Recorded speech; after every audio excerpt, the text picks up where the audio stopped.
Prime Minister Haider al-Abadi made his first visit to Washington this week. He brought with him a more seemingly stable government, some success on the battlefield, and a shopping list that included billions of dollars in military and economic aid.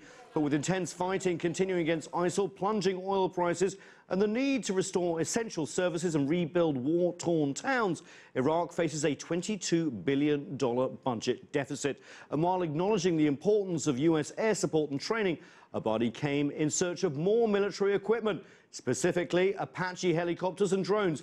But so far, at least publicly, what he's gone is words of support from the US President Barack Obama and a pledge of more humanitarian aid. Later, we'll talk with a former Iraqi ambassador to the United States, a retired Iraqi military officer, and a US policy analyst. But for more on Abadi's visit, we turn to CCTV's Rui Rottenberg in our newsroom. Rui, thanks for joining us. First question, before arriving in the United States, Prime Minister Abadi said he would be seeking more US economic and military help. What he seems to have gotten is words of support on this $200 million in humanitarian aid. The White House has said no specific military aid was actually requested. Can you help clear us up? Well, we have to rely on what was said by these officials. We heard from Josh Earnest, the White House spokesman, saying that no specific request was made. We know that on Monday, before coming to Washington, Abadi said that he would be seeking, as you mentioned, that extended support from the coalition to help push back the Islamic State fighters in Iraq. He says they cannot do it without the additional weapons and the types of helicopters and drones he was asking for, and that requires billions of dollars in assistance. Aside from that, they're also having a difficult time just keeping the government running. They're running a large deficit. They still owe more than $4 billion to Kuwait in reparations dating back to the 90s.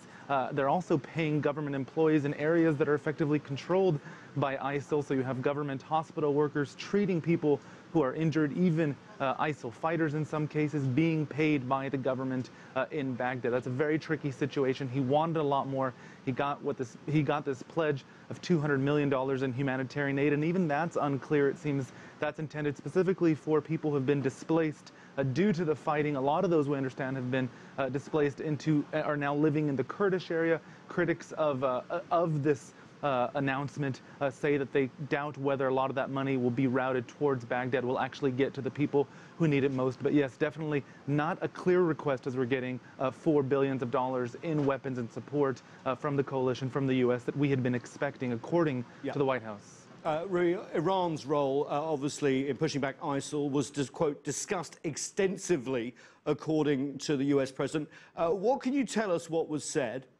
Well, it's no mystery that the U.S. is concerned about Iran's involvement. We know that the Iraqis say that there's a lot less Iranian advisors, about 110, a lot less in Iraq at the moment, a lot less than the U.S. believes. The U.S. believes that Iran is backing Shiite militias. And the problem here is that basically every time Iraq feels that it's not getting the support that it needs from Washington, that creates more opportunity for Iran to get involved, more opportunity for Baghdad to turn to Tehran. And that creates a problem not just in Iraq, but also as the U.S. sees the larger picture here in the Middle East, the fighting in Yemen, the role of Saudi Arabia, and the contrast there with Iran. We're seeing a lot more pushback in areas like Anbar province, of course, after the Iraqi military successfully took back Tikrit, but now we're seeing ISIL trying to gain strongholds in al-Anbar province west of Baghdad. That, of course, creates an immediate threat to the government there, and they're relying a lot more on the Iranians. Washington very concerned about that increased role for Tehran. And quick answer, Rui, will Abadi leave Washington stronger with anything close to what he saw? Look, he was elected 7 months ago, and this trip was definitely a stamp of approval for him. He knows that the U.S. fell out of favor with his predecessor, Nouri al-Maliki, so he needed this trip. Perhaps he realized he can't just come here and make a request and return with a blank check.